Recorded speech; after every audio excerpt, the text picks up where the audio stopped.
మనకు దసరా నవరాత్రుల్లో భాగంగా ఈరోజు 8వ రోజు మన బీసీ కాలనీ గంటా ఊరులో వెలసినటువంటి శ్రీ తిరుపతి గంగమ్మ ఈరోజు మనకు దుర్గాదేవి అవతారంలో మనకు దర్శనమిచ్చింది. ఈరోజు ఉదయం నుంచి భక్తాదులు విశేషముగా అమ్మవారి యొక్క ఆశీస్సులు తీసుకొని అమ్మవారి యొక్క కృపకు పాత్రులైనారు. ఈరోజు అనేక మంది నూతనంగా దీక్ష తీసుకున్నారు. అలానే కమిటీ సభ్యులందరూ ఈరోజు గంగమ్మ దీక్ష తీసుకోవడం విశేషంగా జరిగింది.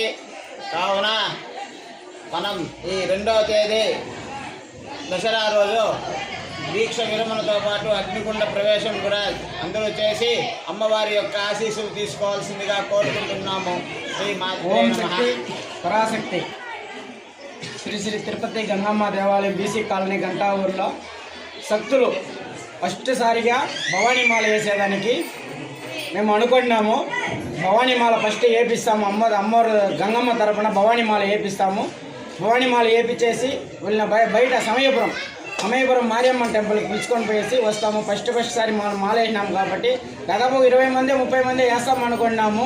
కానీ గంగమ్మ ఆశీర్వాదంలో 140 మంది వేసినారు.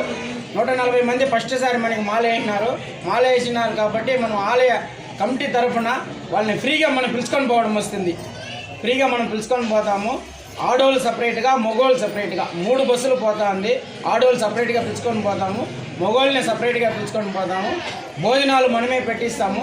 వాళ్ళని పిలుచుకొని పోయి సమయపురం మారియమ్మ గుడిలో దర్శనం చూసుకొనేసి పిలుచుకొచ్చి మళ్ళీ గంటా ఊర్లో మళ్ళీ మాల తీసేది జరుగుతుంది. అట్లే 2వ తేదీ గరిగి ఎత్తుతారు. 2వ తేదీ అగ్నిగుండం ఉంది కాబట్టి 2వ తేదీ లాస్ట్ కాబట్టి 2వ తేదీ గరిగి ఎత్తుతారు. గరిగి ఎత్తేసి 2వ తేదీ కంకణం కట్టుకునే వాళ్ళు మాల వేసుకునే కంకణం కట్టుకునే వాళ్ళకి అగ్నిగుండం కట్టేసి 3వ తేదీ నైటు యాత్రకు బయలుదేరుతాము.